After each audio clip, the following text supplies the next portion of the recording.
오늘 하나님의 말씀은 마태복음 13장 31절부터 33절까지 말씀 보도록 하겠습니다.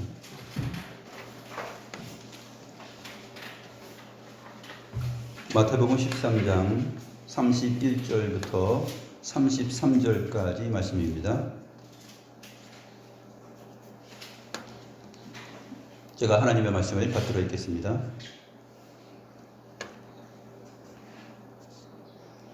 또 비유를 들어 이르시되 천국은 마치 사람이 자기 밭에 갖다 심은 겨자씨 한 알 같으니 이는 모든 씨보다 작은 것이로되 자란 후에는 풀보다 커서 나무가 되매 공중의 새들이 와서 그 가지에 깃들이니라. 또 비유로 말씀하시되 천국은 마치 여자가 가루 서말 속에 갖다 넣어 전부 부풀게 한 누룩과 같으니라.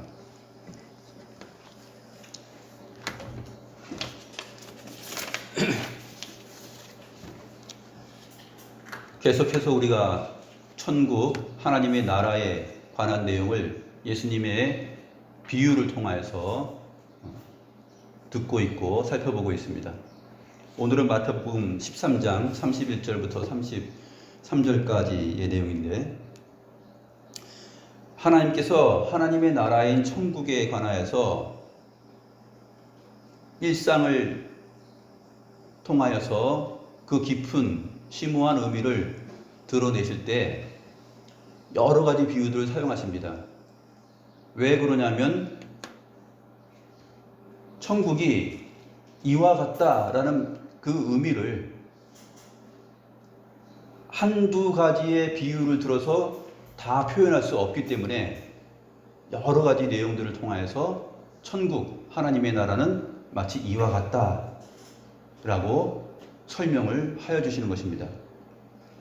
그렇기 때문에 천국이 무엇인가, 하나님의 나라가 무엇인가, 그것을 이해하기 위해서는 최소한 예수님의 비유에 나타나 있는 모든 내용들을 자세하게 접할 필요가 있는 것이죠.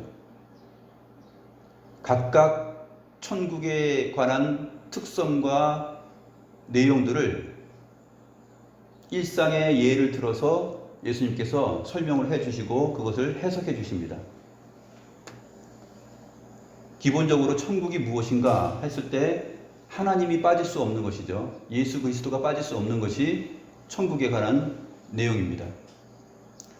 그러면 예수님과 관련하여서 피조세계 전반에 걸쳐서 역사 전체를 이어가며 나타나는 그 구속의 경륜, 그 구속사의 모든 경륜들과 그 안에 참여하는 모든 내용들이 다 천국 비유의 내용 속에서 나타납니다. 나중에 우리가 살펴보겠지만 천국과 반대되는 것은 무엇일까요? 하나님의 나라와 반대되는 것.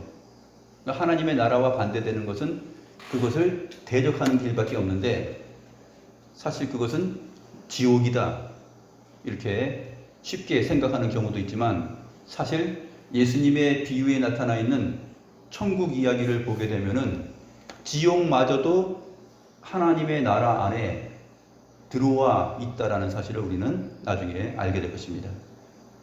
지옥은 그저 하나님의 나라, 하나님께서 다스리시고 통치하는 가운데 멸망할 자들을 보내어서 영원히 멸망받게 하는 그러한 장소입니다. 그렇기 때문에 그 하나님의 나라라는 이 큰 틀을 벗어날 수 있는 세계와 나라는 없어요. 하나님의 나라 안에 영원한 백성들이, 주의 백성들이 거하는 그 긍정적 의미에서 하나님의 나라, 그것도 있고, 하나님의 나라 안에 하나님으로부터 영원히 멸망받아 심판에 처하게 되는 그 다스림을 받게 될 지옥의 자리까지도 있는 것입니다. 그래서 우리가 비유들을 보게 되면 그러한 내용들도 같이 연결되어 있음을 발견하게 됩니다.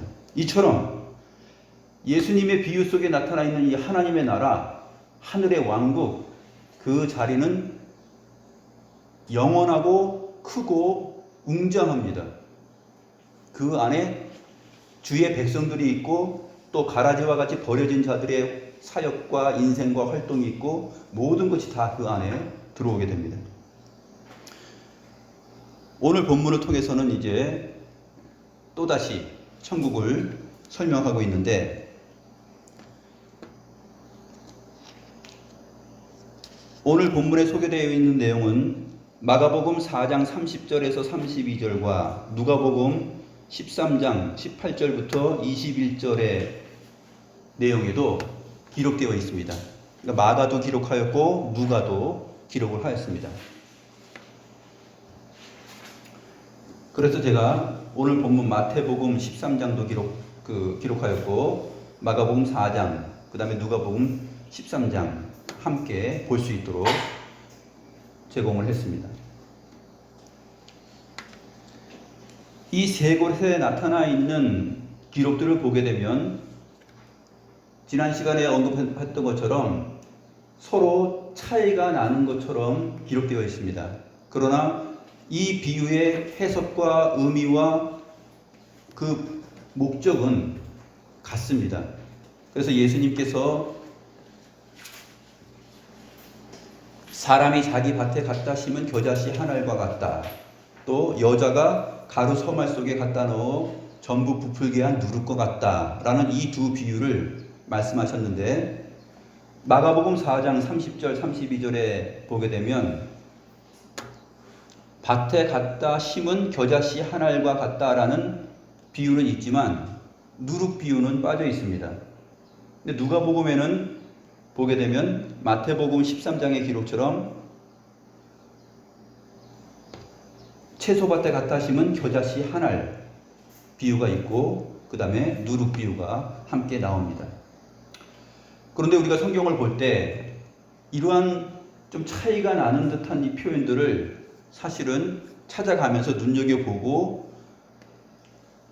좀 연구할 필요가 있습니다. 그렇게 해야지만이 예수님께서 어떠한 정황 가운데서 이러한 비유를 내놓으셨구나 하는 것을 제대로 알아갈 수가 있고 그 이유와 목적이 좀 더 뚜렷해질 수 있기 때문에 그렇습니다. 한번 보시죠. 마태복음, 마가복음, 누가복음 이렇게 보면 마태복음은 또 비유를 들어 이르시되 이렇게 시작하지만 마가복음 4장 30절에서는 또 이르시되 우리가 하나님의 나라를 어떻게 비교하며 또 무슨 비유로 나타낼까 이렇게 시작합니다. 누가복음 13장 18절 보면 그러므로 예수께서 이르시되 하나님의 나라가 무엇과 같을까? 내가 무엇으로 비교할까? 이렇게 시작합니다. 나머지 내용들은 이제 거의 같습니다. 이 시작 부분에서 우리는 예수님께서 이 비유를 어떠한 정황 가운데서 베풀었는가 하는 것을 찾아낼 수가 있습니다. 그 단서가 되는 내용이 어디냐면 누가복음 13장 18절입니다. 누가복음 13장 18절 보면 그러므로 라는 말로 시작하죠. 그러므로 라는 말로 시작하는 것을 보니 앞에 어떤 내용이 있었다는 것이죠. 앞에 정황과 상황과 내용이 있기 때문에 그러므로 라고 시작을 하는 것입니다. 예수께서 이르시되 하나님의 나라가 무엇과 같을까? 내가 무엇으로 비교할까? 이렇게 말씀하십니다. 그런데 마가복음 4장 30절 보게 되면 내가가 아니고 또 이르시되 우리가 하나님의 나라를 어떻게 비교하며 또 무슨 비유로 나타낼까? 이렇게 시작합니다. 우리가 하고 내가는 전혀 틀린 것이죠. 그런데 이것이 어떻게 같은 내용을 말하는 것일까? 정황을 보니 누가복음 13장의 시작은 그러므로 라고 시작하기 때문에 누가복음 13장 10절부터 17절까지의 내용이 전제되어 있고 그것이 이 예수님께서 이 비유를 말씀하신 이유가 됩니다. 그래서 우리가 조금 있다가 누가복음 13장 10절부터 17절의 내용을 살펴볼 것입니다. 이 누가복음 13장 10절부터 17절까지의 내용이 있은 다음에 예수님께서 그러므로 라고 시작을 하는 것입니다. 누가복음 13장 10절부터 17절을 보게 되면 예수님께서 안식일에 회당에서 가르치고 있었습니다. 그때 18회 18년 동안 귀신 들려서 고통 중에 앓으며 또 몸이 꼬부라져서 조금도 펴지 못하는 한 여인이 그 회당에 있었습니다. 예수님께서 보시고 그 여인을 불러서 말씀하십니다. 네가 네 병에서 놓였다. 그리고서 안수하시면서 만져주시니까 곧 펴고 하나님께 영광을 돌렸다. 이렇게 기록하고 있습니다. 예수님께서 그 여인을 향하여서 네가 네 병에서 노임받았다. 그리고 한번 딱 만져주시니까 18년 동안 몸이 꼬부라져서 근육이 펴지지 않고 고통 중에 있던 여인이 그냥 근육이 다 회복된 거예요. 그때 회당장이 예수님께 말을 합니다. 아니, 안식일에 일을 해서는 안 되는데 병 고치는 일을 하다니. 그러면서 예수님에게 불만을 토합니다. 안식일이 아니어도 엿새 동안 평일날 이러한 사역들을 할 수 있고 일을 할 수 있는 것인데 왜 하필이면 안식일날 이 일을 하느냐 하면서 회당장이 대적을 합니다. 그리고서 주변에 있는 사람들에게 선동을 합니다. 이거 틀렸다. 안식일에 율법에 보게 되면 안식일에 이러한 일을 해서는 안 된다고 기록되었는데 하면서 선동을 합니다. 그때 주님께서 대답하십니다. 외식하는 자들아, 너희가 각각 안식일에 자기의 소나 나귀를 외양간에 풀어내어 이끌고 가서 물을 먹이지 아니하느냐. 너희가 안식일에도 너희의 소나 나귀를 외양간에서 풀어내어서 이끌고 가서 물을 먹이지 않느냐. 그러면 이 18회 동안 사탄에게 매임받은 이 아브라함의 딸을 안식일에 이 매임에서 푸는 것이 합당하지 아니하냐. 이렇게 말합니다. 자기들도 사실 소나 양 그것을 매여 있는 것을 풀어다가 데리고 가서 물을 먹입니다. 그런데 아브라함의 딸인 이 여인을 이 매임에서부터 풀어내어서 고쳐주는 것이, 회복시켜주는 것이 합당하지 아니하냐라고 말합니다. 예수께서 이 말씀을 하시자 모든 반대하는 자들은 다 부끄러워합니다. 자기들의 생각이 얼마나 성경적이지 못한지, 하나님의 뜻에 맞지 않은지 다 부끄러워합니다. 그리고 나머지 온 무리는 주께서 하시는 모든 영광스러운 일을 기뻐하였다. 이 내용 다음에 누가복음 13장 18절. 그러므로 예수께서 이르시되 하나님의 나라가 무엇과 같을까? 내가 무엇으로 비교할까? 하고 설명을 하십니다. 그런데 그 전에 상황이 있어요. 마가복음이 그것을 우리에게 알려주는데 예수님은 친절하게 이 누가복음의 회당에서 있었던 이 사건 다음에 이렇게 말씀하시는 것입니다. 마가복음 4장 30절처럼 얘들아, 제자들을 모아놓고 우리가 하나님의 나라를 어떻게 비교하면 좋을까? 또 무슨 비유로 나타낼까? 모인 제자들에게, 사람들에게 이렇게 먼저 말을 했습니다. 그러나 이 하나님의 나라에 관한 것을 주님이 아니고서는 누가 과연 얘기할 수가 있겠습니까? 아무도 무엇과 같다라고 얘기를 못합니다. 그리고 조금 전에 회당에서 일어났던 이 모든 상황에 맞게끔 이것을 설명해 줄 수 있는 비유는 사람들의 그 무지한 지각 가운데서는 떠오르지 않습니다. 우리가 하나님의 나라를 어떻게 비교하고 또 무슨 비유로 나타낼 수 있을까? 잠잠합니다. 그때 예수님께서 말씀하시는 것입니다. 그것이 누가복음 13장 18절에 나와 있습니다. 하나님의 나라가 무엇과 같을까? 내가 무엇으로 한번 비교해 볼까? 하는 문장이에요. 우리가 해볼까? 라고 하면서 사람들에게 그것을 끌어낼 수 있을까라고 눈을 주목하여 봤지만 사람들에게서는 그것이 나올 수가 없었죠. 그럼 내가 무엇으로 비교 한번 해볼까 하는 게 누가복음 13장 18절의 내용입니다. 그리고 나서 나머지 두 비유가 시작되는 것입니다.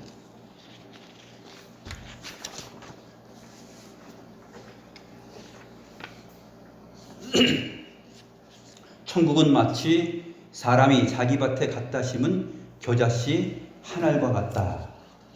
이 겨자씨가 작다라는 것은 마태복음 17장 20절에도 한번 나타납니다.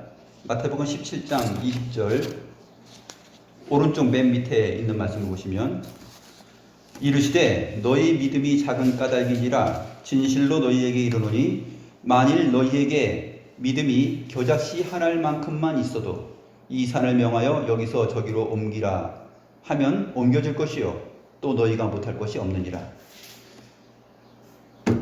믿음이 지극히 작은 까닭이다 했을 때 작은 것을 표현할 때 예수님께서는 마태복음 17장 20절에서도 겨자씨 한 알이라는 표현을 씁니다.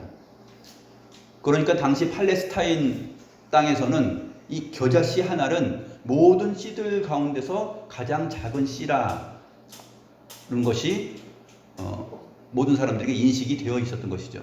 예수님께서는 그것을 사용하셔서 믿음이 작은 예수님의 제자들을 꾸짖고 책망한 적도 있습니다.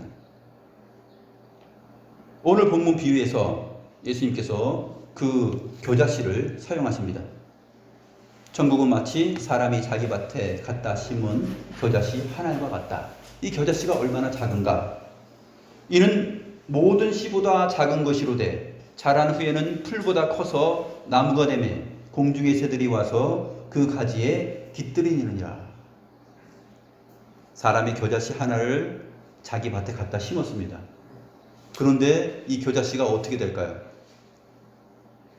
땅속에서 발아대고 씨 껍질을 뚫고 나옵니다.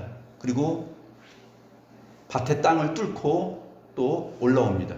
그러면서 점점 자라서 싹이 나고 줄기가 커지면서 나중에는 크게 자랍니다.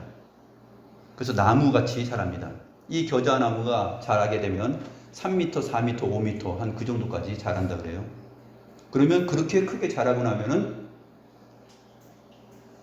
공중에 새들이 날아와서 그 가지에 깃들이고 보금자리를 피고 안식하고 쉽니다.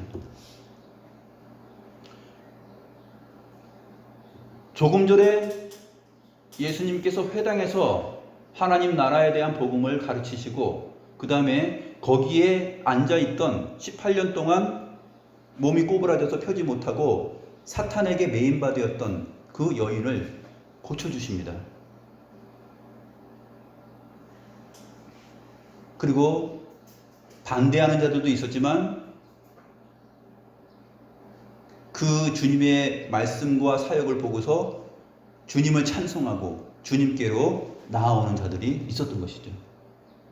이렇게 하나님의 나라는 하나님께서 택하시고 부르시는 자들이 주께로 나아오는, 그리고 주께 나와서 거기서 회복을 얻고 안식을 누리고 평강을 누린다 하는 것을 말해주는 게 오늘 예수님의 첫 번째 비유입니다. 복음서에 이와 같은 내용이 많이 나타나 있죠. 세리장 삭개오도 알죠? 삭개오, 뽕나무 위에 올라갔던 삭개오. 삭개오도 예수님이 어떻게 생겼을까? 또 예수님께서 오셨는데 내가 한번 그분을 만나 뵙고 싶다 하면서 마음의 이끌림을 받아서 예수님을 만나러 갔습니다. 그리고 예수님을 만났죠. 이 세리장이 같은 동족의 혈세, 피를 빨아먹으면서 생활하고 부를 창출했기 때문에 유대인들로부터 많은 질타를 받았습니다. 그런데 이 세리장 삭개오가 주님을 만나게 됩니다. 그리고 자기가 토색한 물건이 있거나 다른 사람에게 빼앗은 것이 있으면 4배를 갚겠다라고 말씀을 하십니다. 예수님은 그러한 세리장 삭개오에게 오늘 구원이 이 집에 이르렀다라고 말하면서 이도 아브라함의 자손이다 이렇게 표현하십니다. 오늘 회당에서 18년 동안 몸이 꼬부라져서 펴지 못하고 있던 사람을 회복한 다음에 이 아브라함의 딸이라는 표현을 합니다. 이가 아브라함의 딸이라는 거죠. 주님께서 갈릴리 주변의 모든 지역에 돌아다니면서 또 유대 땅 안에 다 돌아다니면서 많은 병자들을 고치십니다. 그리고 세리와 죄인들이 주님께 나옵니다. 가난한 동네에 살고 있었던 주님의 제자들도 자기의 모든 삶을 포기하고 다 팔아넘기고 주님을 따라오게 됩니다. 예수님은 이사야 53장에서 표현한 것처럼 사람으로 오셨습니다. 그런데 유대인의 왕으로 오셨지만 그에게는 왕의 복장이 아니라 그저 평범한 나사렛 요셉의 아들로 보여줄 뿐입니다. 그래서 예수님을 보고 세상 사람들은 어떻게 생각하냐면 이 사람이 하나님의 아들 유대인의 왕이라고는 전혀 생각하지 않습니다. 그에게는 고운 모양도 없고 흠모할 만한 풍채도 없습니다. 그저 나사렛 요셉의 아들이구나 하는 정도로 알려질 뿐입니다. 이 지극히 작은 겨자씨 하나처럼 예수님도 그렇게 보였다 하는 것입니다. 그런데 이 씨가 시간이 흐르면서 생명력을 발휘합니다. 능력을 발휘합니다. 점점 자라고 커가면서 그 왕대심의 위용을 발휘합니다. 예수님께로 많은 사람들, 세리와 죄인들, 창녀들, 또 가난한 자들, 그러한 사람들이 다 공중에 새들이 그 겨자나무 가지로 몰리듯이 다 몰려와서 안식을 누리고 주님의 이름을 찬송하고 감사합니다.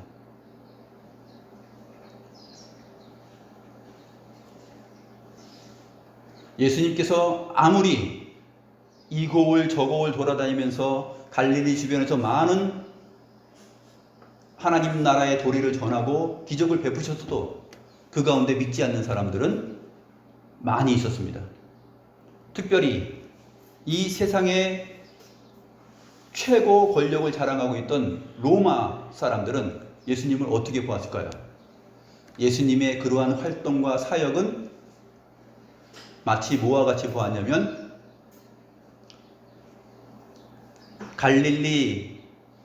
갈릴리의 찻잔 속에 이는 풍랑과 파도 정도로 생각하였다라고 표현을 합니다. 헬무트 틸리케가 그렇게 표현을 했는데 예수님께서 그렇게 아무리 활동을 하였어도 그러한 사역은 겨자씨 한 알과 같아 보였습니다. 세상 사람들이 볼 때는 그저 갈릴리 찻잔 속에서 일어나고 있는 그 풍랑과 파도 정도, 그것이 무슨 힘이 있고 무슨 능력이 있겠어요? 그저 그런 일이 있나 보다 하고 세상은 예수님을 그렇게 생각했다라는 것이죠. 그러나 예수님은 그러한 사역을 하시면서 십자가에 달려 죽으시고 부활하십니다. 그 다음에 제자들에게 나타나시고 성령이 임하시고 사도행전의 기록으로 넘어가죠. 120명 되는 예수님의 제자들이 함께 모여서 예루살렘을 떠나지 않고 기도하고 있었습니다. 그때 그리스도의 영인 성령이 임하시죠. 그리고 나서 베드로가 설교를 하니까 120명에서 몇 명이 더 생깁니까? 하루에 3,000명이 회개하고 주님 앞으로 돌아옵니다. 이 오순절 날을 맞이해서 이런 역사가 일어납니다. 그 다음에 사도행전 4장으로 가게 되면 거기에서 사도들이 복음을 전하니 또 거기에서도 4,000명가량 예수님을 믿게 되는 사람들이 나타납니다. 사도행전 13장 48절에 가게 되면 이방인들이 예수님을 믿고 나아오는데 영생을 주시기로 작정된 자는 다 믿었다라고 표현되고 있습니다. 하나님의 나라는 정말 고운 모양도 없고 흠모할 만한 풍채도 없습니다. 마치 겨자씨 한 알과 같이 지극히 작아 보입니다. 그런데 이 하나님의 나라가 능력을 발휘하게 됩니다. 점점 왕성하여지고 하나님의 나라는 그 힘을 발휘하게 됩니다. 하나님의 나라의 주인공이신 그의 통치를 받아들이고 그에게 은혜를 누리는 사람들이 공중의 새들처럼 날아와서 거기에서 쉼과 안식을 누리게 됩니다. 이것이 예수님께서 말씀하시는 첫 번째 비유에 해당되는 내용입니다. 두 번째 비유를 보게 되면 마태복음 13장 33절 또 비유로 말씀하시되 천국은 마치 여자가 가루 서말 속에 갖다 넣어 전부 부풀게 한 누룩과 같으니라. 두 번째 비유도 여자가 가루 서말 속에 갖다 넣어 전부 부풀게 한 누룩과 같다. 이 33절의 이 짧은 문장 안에 사실은 31절, 32절의 내용과 같은 자세한 기록이 다 담겨 있는 것이죠.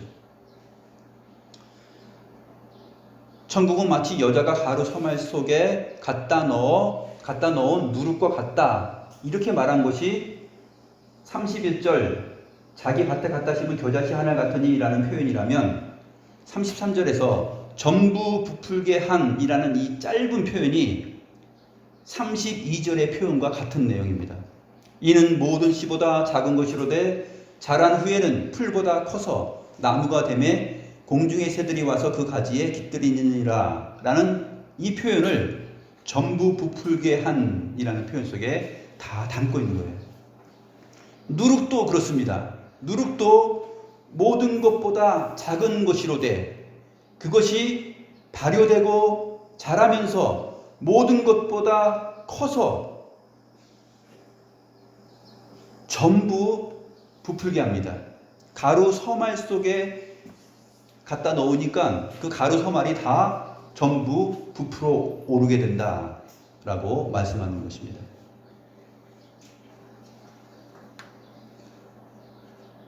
첫 번째 겨자씨 한 알에 대한 비유가 우리가 외형적으로 볼 때 느낄 수 있는 그 하나님의 나라의 웅대함이었다면 두 번째 이 여자가 가루 서말 속에 갖다 넣어 전부 부풀게 한 것과 같다라고 했을 때는 각 사람의 마음속에 생기는 변화입니다.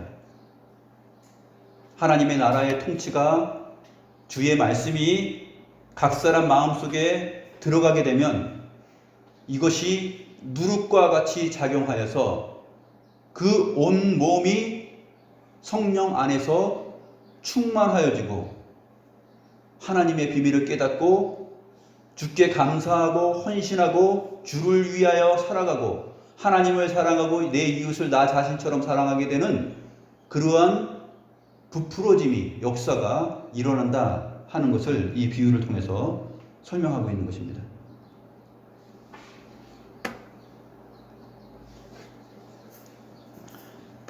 여기서 가루 서말은 또 이제 남자도 아니고 여자라고 표현했는데 보통 여자들이 집에서 이렇게 빵을 만들 때 반죽을 하죠.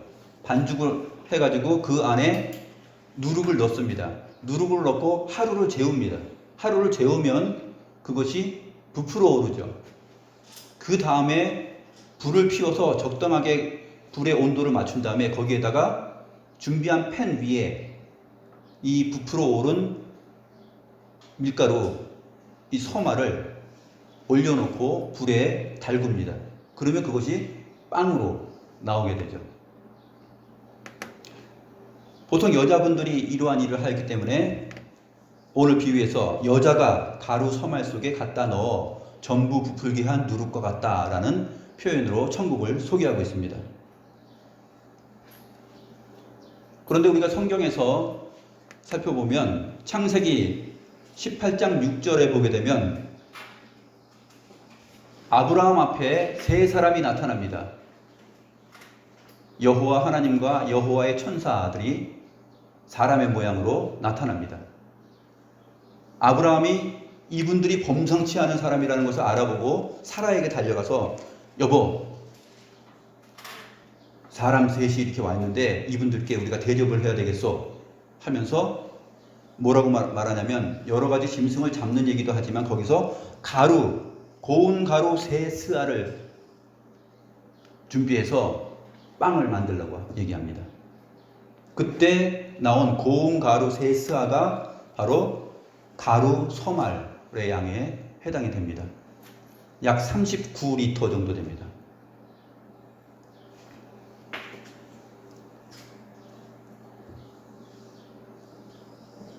그러니까 예수님께서 여자가 가루 소말 속에 갖다 넣어 전부 부풀게 한 누룩과 같다라는 표현은 팔레스타인 땅에 살아가는 일상의 삶도 얘기하거니와 특별히 여자가 라는 말을 통하여서 구약 성경에 나타나 있는 아브라함과 사라를 떠오르게 합니다. 사라가 고운 가루 세 스아를 가지고서 이렇게 준비하였던 것도 연상시켜 줍니다. 사무엘상 1장 24절에 보게 되면 한나가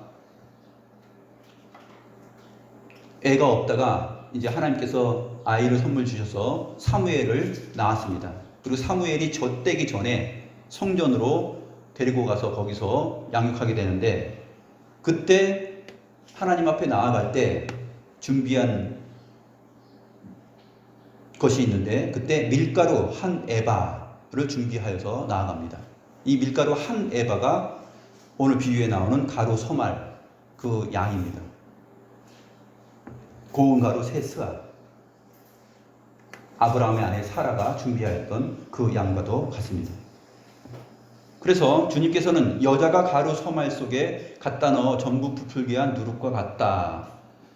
이러한 표현을 했을 때 성경에 나타나 있는 그 여자의 그 상황을 아브라함의 아내 사라와 또 그 다음에 한나까지도 떠오르게 하면서 일상의 생활까지도 떠오르게 하면서 이 천국의 비밀스러운 내용을 잘 이해할 수 있도록 집중할 수 있도록 제자들을 끌어들입니다. 이 제자들이 이러한 말씀을 들었을 때 다 알아차렸겠죠.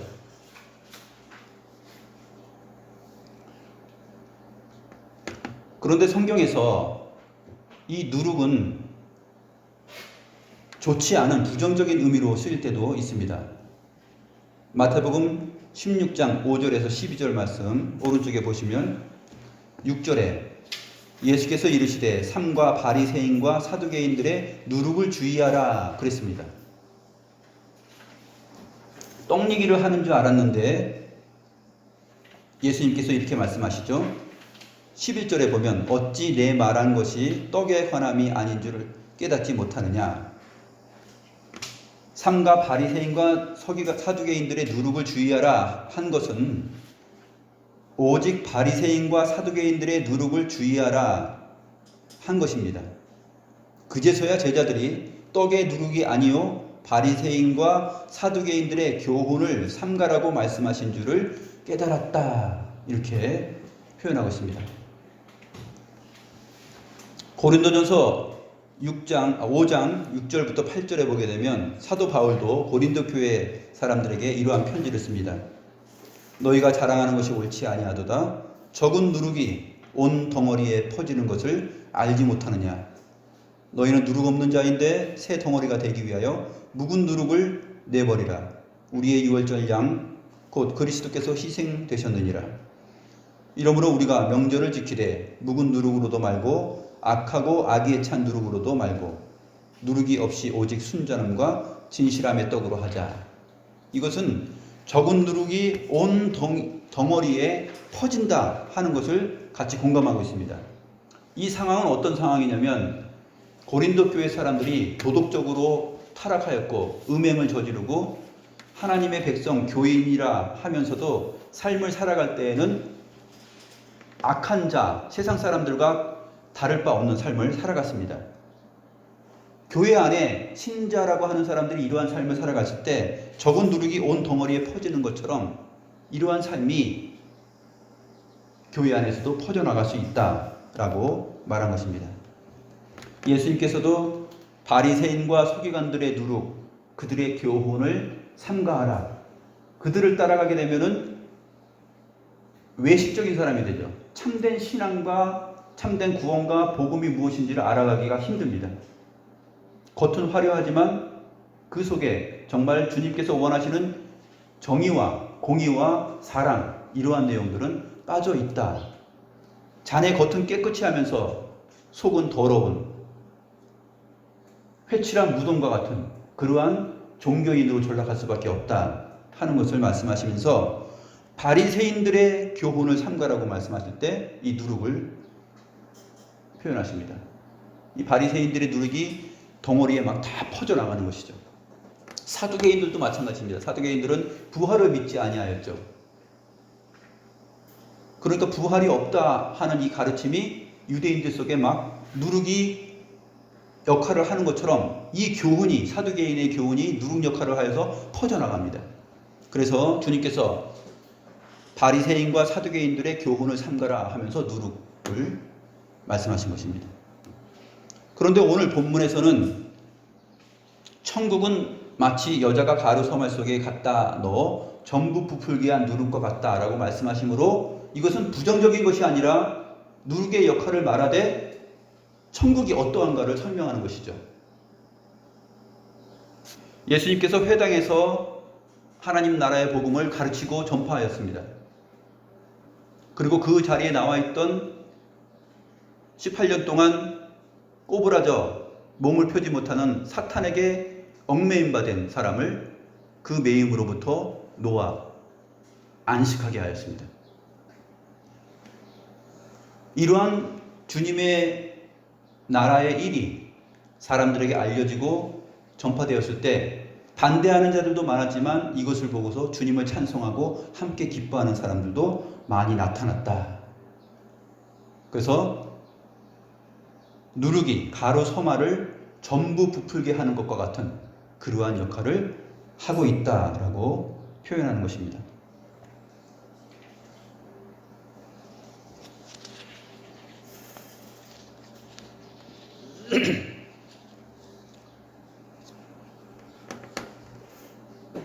하나님의 나라의 통치가 사람 마음속에 들어오면 어떻게 될까요? 어떻게 되냐면 누군가 내 주변의 사람이 어려운 일을 당하면 그 일이 나의 일처럼 여겨집니다. 그래서 가난한 사람들을 보게 되면 나처럼 여겨져서 도와주고 슬퍼하는 사람이 있으면은 그와 함께 슬퍼합니다. 내가 당하는 것처럼 슬퍼하죠. 그것이 하나님 나라의 사역이에요.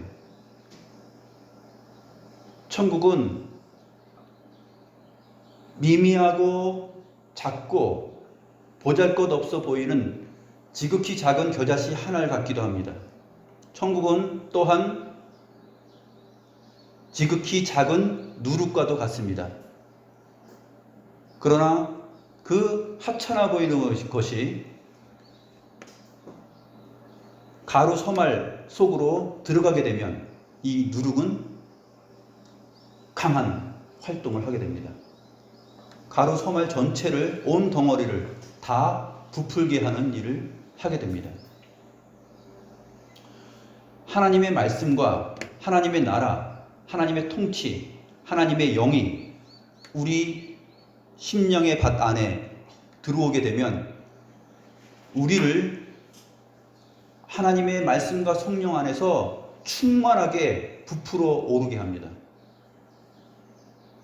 그래서 우리로 하여금 하나님을 사랑하기를 마음과 뜻과 목숨을 다하여 하나님을 사랑하는 자로 나아가게 만들고 또 우리로 하여금 내 이웃 사랑하기를 나처럼 사랑하고 아끼며 그 사람을 위해서 기도하고 생각하는 그러한 심령으로 부풀어 오르게 합니다.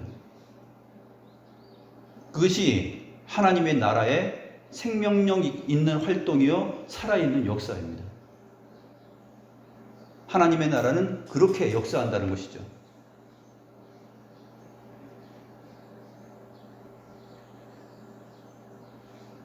이러한 인간다움과 이러한 가치 있는 도덕과 윤리의 삶, 이것들은 어디서 오겠습니까? 하나님의 나라, 천국이 심겨지거나 그 안에 넣어지지 않고는 이것이 작동될 수 없는 것입니다. 하나님께서는 이 두 비유를 통하여서 사람 마음속에 그것을 심어 넣어주시고 사람을 변화시키고 회복시키고 하나님께 나아오게 하고 또 그 심령을 부풀어 올라 주를 찬송하게 합니다. 이게 누가복음 13장 10절부터 17절에 있던 내용이죠. 회당에서 있었던 일. 우리는 이 회당에서 있었던 일 한 사건만 생각하는 것이 아니라 복음서 전체에 나타나 있는 예수님의 활동과 사역 안에서 그 비슷한 내용들을 많이 느낄 수 있고 찾아볼 수가 있습니다.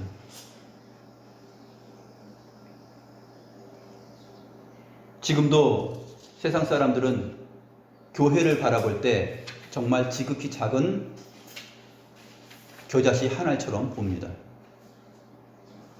교회 안에 하나님이 뭐 살아있겠어? 하나님이 무슨 작용을 해? 하면서 교회를 우습게 여기겠죠.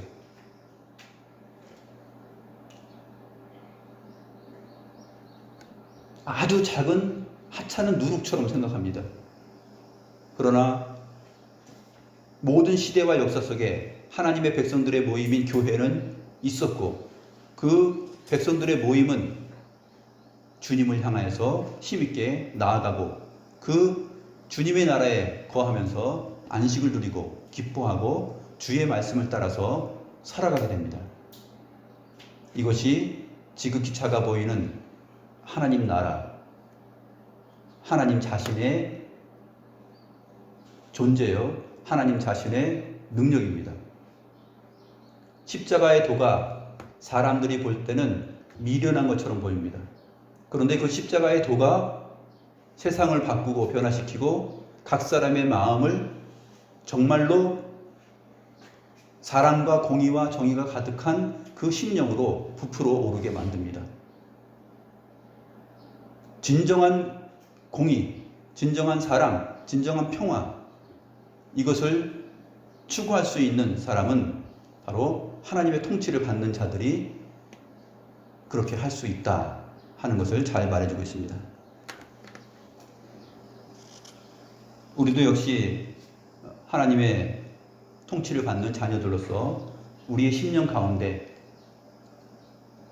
정말로 주의 말씀과 성령을 따라서 온 덩어리가 부풀어 오르는 것처럼 우리의 생각과 의지와 또 인격과 삶이 부풀어 올라서 우리가 직장 생활을 하든지 또 우리가 가정에서 살아가든지 또 친구들과 만나든지 어느 곳에 있든지 정말 주님의 인격과 삶이 우리에게 온전하게 퍼지고 전파되고 부풀어 올라서 그 인격을 가지고 그 삶으로서 세상 앞에 하나님의 나라를 증거하며 살아갈 수 있는 귀한 주의 백성들이 되기를 소원합니다. 기도하시겠습니다.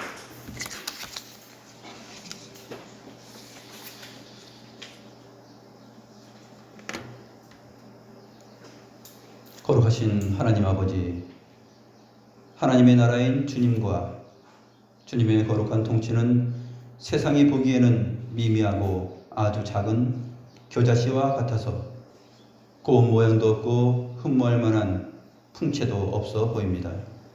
그러나 겨자씨는 그 안에 나무를 품고 있어서 씨가 자라면 풀과 채소보다 크게 자라 공중의 새들의 안식처가 되고 새들을 모으는 것처럼 결국엔 그 큰 힘과 능력을 발휘하여 영생을 주시기로 작정된 자들이 다 주께로 나아오는 역사가 있음을 저희들이 살펴보았습니다.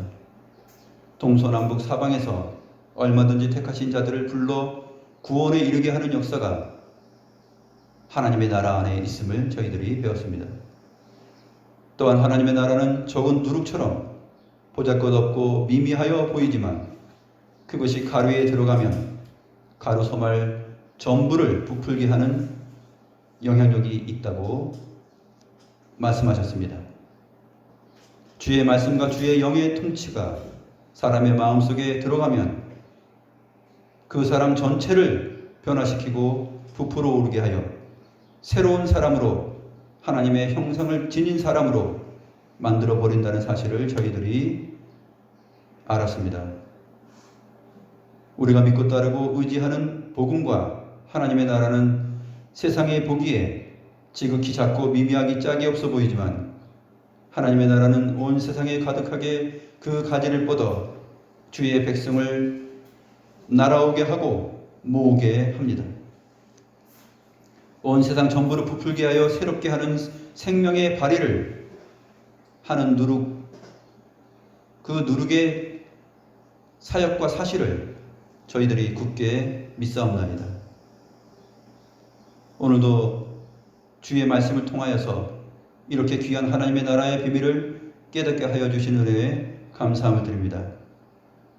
하나님, 저희로 하여금 하나님의 통치를 받는 자들로서 그 하나님의 통치가 누룩과 같이 역사하여서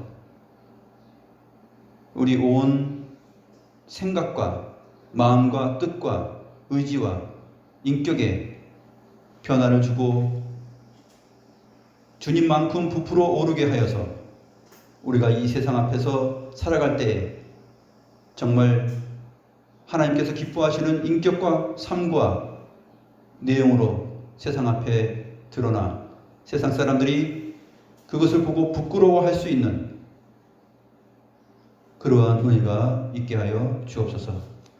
감사함을 드렸고 살아계신 우리 구주 예수 그리스도의 이름으로 기도드리옵나이다. 아멘.